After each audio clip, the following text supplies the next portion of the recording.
will also know. Okay? Now here, good morning students of class 9. You are welcome back to the online classes now. Let us continue our lesson in economics. We are doing organization of production. We have reached over here. So here, the first chapter is written over here. The story of village Palampur. Here we have already learnt about the composition of the society.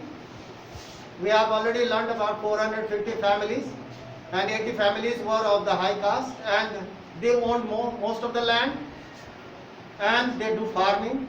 There are other people, the backward Dalits, they live in the one corner of the village, and not only that, the village is well developed, having good connection of electricity, roads, transports, and other people in the village, apart from farming, they do small manufacturing also.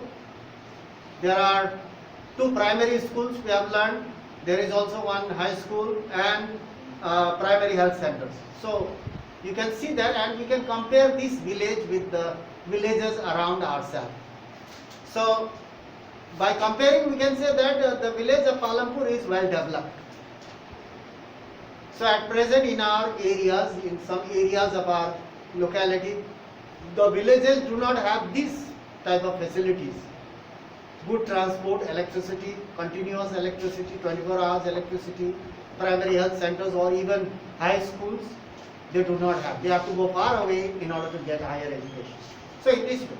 So now that is about the village of Palampur. Now we will talk about, there are various factors of production. So we will learn about production. So organization of production. So organization means systematic way of production. How goods and services can be produced. What things are required in order to produce goods or services. Now here we will go through things one by one. The aim of production. The primary aim of production is to produce goods, things, commodities, or you can say merchandise. The same word can be used.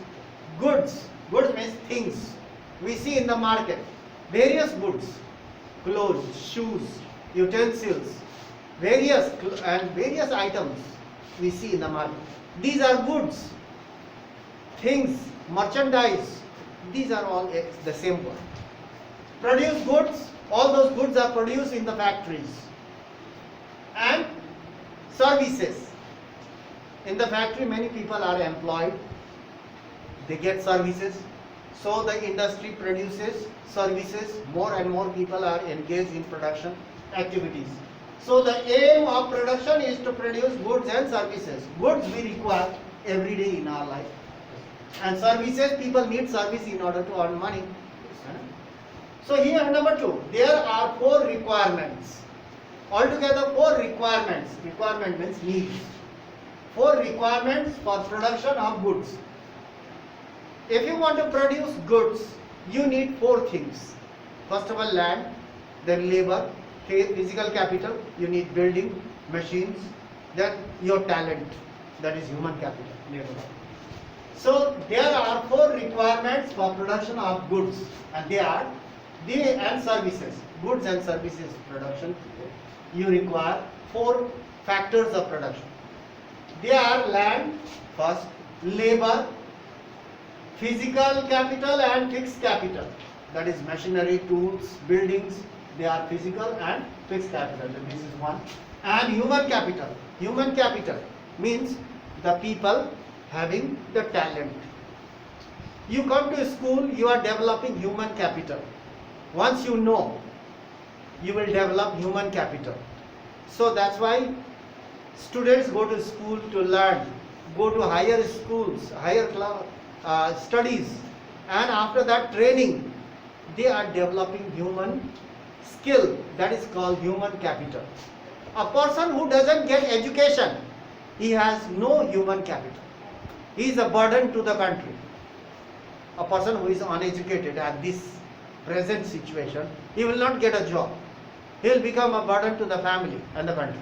So you need to have education. You need to have not only education, you need to have talents. You need to know how to use your head. These are the things you require. This is the need of this present situation. So these are human capital. When we gain knowledge, when we get knowledge, training, skill, talent, skill means talent, then we are human capital. Otherwise, a person without education, he is not called a human capital. He doesn't know how to use his head. He has no idea. So that's not, he is a burden. So in this way, there are four. Land, labor, two, physical and fixed capital, three, and human capital, four. Physical capital and fixed capital. These are the same, we will talk about that. Now first we will talk about land. In order to produce goods, anything, if you want to produce, you need a land. If you want to set up an industry, you require land. For anything you want to produce, you require land. Land is the primary factor. Primary means main factor of production. Without land, you cannot produce anything. You need to have land. We use land for various purposes, such as you see in the village side. Farmers, they dig the land, plow the land, sow the seed, and they grow food crops. They produce food crops. They require land. For any kind of activity, you need to have land. If you have no land, you cannot produce anything. So we use land for various purposes. Purpose means work. Now here number B, labor. Labor, in the factory you see workers, they are called laborers. Here also manufacturing or construction of buildings, you see labor carrying bricks, carrying sand. Some are educated, some are uneducated, some are highly talented, such as engineers, doctors, lawyers, professors. There are highly educated people. Some work require highly talented people. So you can see labor. Some production activities require highly skilled or educated people, or skilled people, talented people or labor. To produce goods, we need two types of labor. One is talented, educated and talented labor or worker. You can say that labor or worker. And second one, another kind of labor who is education, who has got little education and who can do manual work. Who can do his work with his hand, that is labor. Such as carrying a brick. For the construction of a house, you see labor carrying bricks. He doesn't need to have good education in order to carry bricks, in order to carry sand. Little education will do. But such as manufacturing in a big industry, one who can read the meter, one who can organize, he must have the talent. They are highly educated and skilled. So labor, some production activities require highly talented, educated, skilled laborers or workers. Whereas other activities require workers who do manual work. Manual means with the hand. Worker, labor who does the work with his hand. They are less educated. They do not have to be highly educated or highly talented. They have poor skill. When we are in the school, our teacher used to teach the same thing. Our teacher used to teach. He used to say that in Japan, every worker can read the map of a construction. Not only the engineer. Here in our country, the engineer can read the construction, the map of the construction. Labor cannot read. He doesn't have any idea. But in Japan, each and every labor, he can read the construction, what things has to be there. They can read. That's why they are more advanced.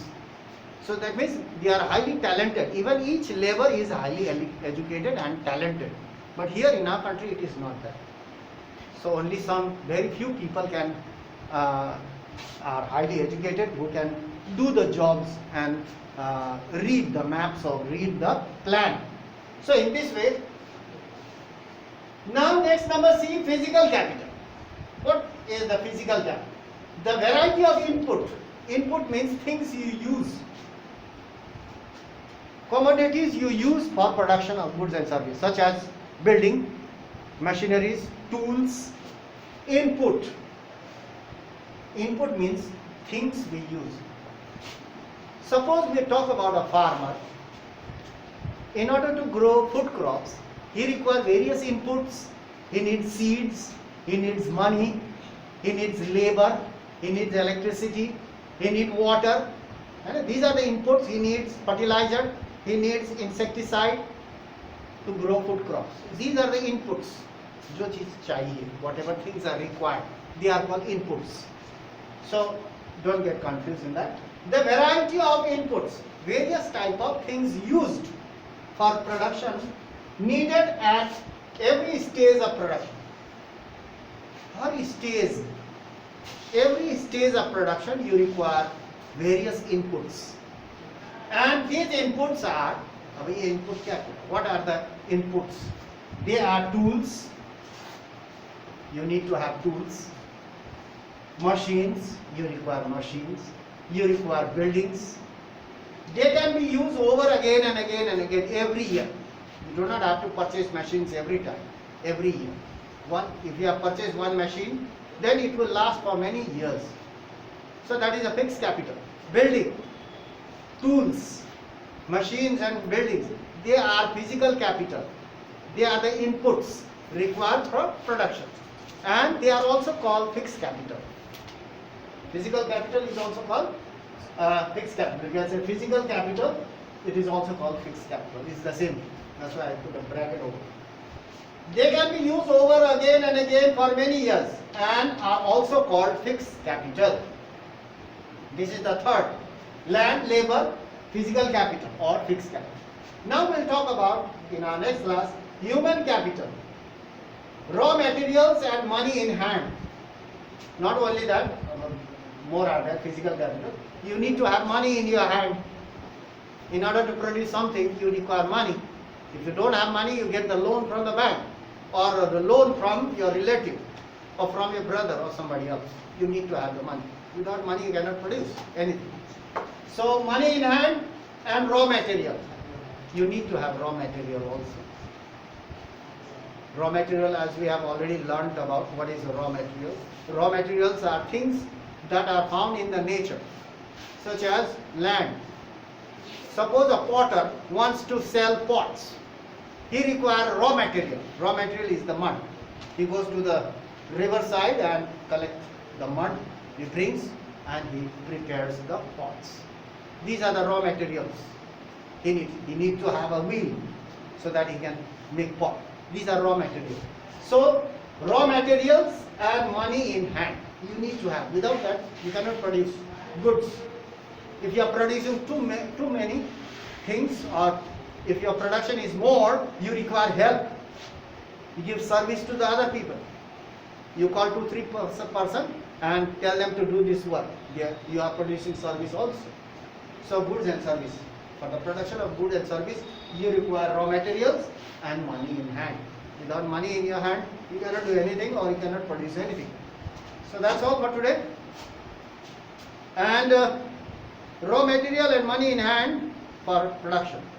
Production requires a variety of raw materials such as yarn. Yarn means thread. T-H-R-E-A-D, thread. Yarn used by the weaver. One who is preparing or one who is manufacturing cloth, he needs thread, that is called a yarn, or you can say fiber. And the clay used by the potter, as I have already told you, clay. Clay means the mud, very fine particle muds, having very fine particles, quite slippery. So these are the raw materials used by people. And clay used by the potter, they are raw material. Also some money is always required. A person needs to have money. Without money he cannot produce anything, as I have already told you. Because he needs to make payments. While manufacturing you need to make payments to the workers. you are purchasing something, you need to pay. To make payments and buy other necessary items. Raw materials and money in hand are called working capital. So this is also called a working capital. We don't have space over here, so I can write over here. Raw material and money in hand you need while producing goods and services, because you need to pay some money in order to purchase raw material or in order to pay for the labor. So they are also called working capital. इसको working capital. This is also called working capital. And unlike tools, machines and buildings, these are used up in production. So there is a difference. Working capital is used up while producing, whereas fixed capital it is not used. Machine can be used next year, another year, but working capital it is used. Money in your hand you have already paid, and raw materials you have already used. Next time you have to produce, you need more raw material, more money in your hand. So in this way, so raw material and money in hand are working capital. They are used up in the process of production, whereas the fixed capital cannot be used. It cannot finish. It can be used for many years. So that's all for today. Thank you very much. We'll be doing in our next class the continuation of this portion. So that's all for today. Thank you for your presence and your attendance. That's all for today. Thank you very much.